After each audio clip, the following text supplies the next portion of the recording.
ರಂಬನ್ ಜಿಲ್ಲೆಯಲ್ಲಿ ಭೂಮಿ ಕುಸಿದು ಮೂವರು ಸಾವನ್ನಪ್ಪಿದ್ದಾರೆ. ಇಬ್ಬರು ಮಕ್ಕಳು ಸೇರಿದಂತೆ ಮೂವರು ಮೃತಪಟ್ಟಿರುವ ಮಾಹಿತಿ ಲಭ್ಯವಾಗಿದೆ.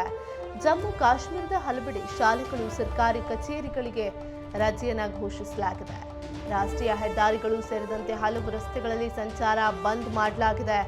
ರಕ್ಷಣಾ ಪಡೆಗಳಿಂದ ರಸ್ತೆಗೆ ಬಿದ್ದ ಮಣ್ಣು ತೆರವು ಕಾರ್ಯಾಚರಣೆ ಮಾಡಲಾಗ್ತಿದೆ. ಜಮ್ಮು ಕಾಶ್ಮೀರದಲ್ಲಿ ಭಾರೀ ಮಳೆಯಿಂದ ಹಲವೆಡೆ ಭೂಕುಸಿತ ಉಂಟಾಗಿದೆ. ರಂಬನ್ ಜಿಲ್ಲೆಯಲ್ಲಿ ಭೂಕುಸಿತ ಉಂಟಾಗಿ 3 ಜನರ ಸಾವಾಗಿದೆ. ಇಬ್ಬರು ಮಕ್ಕಳು ಸೇರಿದಂತೆ ಮೂವರು ಮೃತಪಟ್ಟಿರುವ ಮಾಹಿತಿ ಇದೆ. ಜಮ್ಮು ಕಾಶ್ಮೀರದ ಹಲವೆಡೆ ಶಾಲಾ ಕಾಲೇಜುಗಳಿಗೆ ಈಗಾಗಲೇ ರಜೆ ಘೋಷಿಸಲಾಗಿದೆ. ರಾಷ್ಟ್ರೀಯ ಹೆದ್ದಾರಿ ಸೇರಿದಂತೆ ಹಲವು ರಸ್ತೆಗಳಲ್ಲಿ ಸಂಚಾರ ಬಂದ್ ಆಗಿದೆ. ರಕ್ಷಣಾ ಪಡೆಗಳಿಂದ ರಸ್ತೆಗೆ ಬಿದ್ದ ಮಣ್ಣನ್ನು ತೆರವು ಮಾಡುವಂತಹ ಕಾರ್ಯಾಚರಣೆ ನಡೀತಾ ಇದೆ.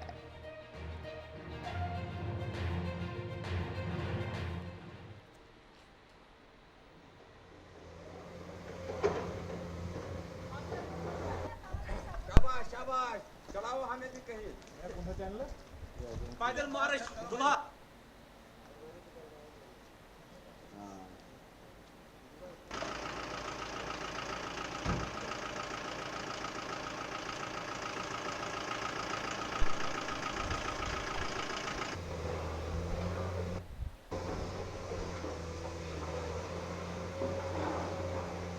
ಜಮ್ಮು ಕಾಶ್ಮೀರದಲ್ಲಿ ಮಳೆಯಿಂದ ಹಲವೆಡೆ ಭಾರೀ ಅನಾಹುತ ಸಂಭವಿಸಿದೆ. ರಂಬನ್ ಜಿಲ್ಲೆಯಲ್ಲಿ ಭೂಮಿ ಕುಸಿತ ಉಂಟಾಗಿ 3 ಜನ ಸಾವನ್ನಪ್ಪಿದ್ದಾರೆ. ಮಳೆಯಿಂದಾಗಿ ಹಲವೆಡೆ ಭೂಕುಸಿತ ಉಂಟಾಗಿದೆ.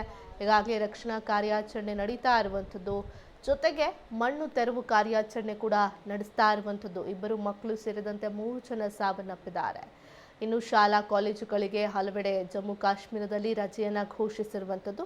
ರಾಷ್ಟ್ರೀಯ ಹೆದ್ದಾರಿಗಳು ಸೇರಿದಂತೆ ಹಲವು ರಸ್ತೆಗಳ ಸಂಚಾರ ಬಂದ್ ಆಗಿದೆ.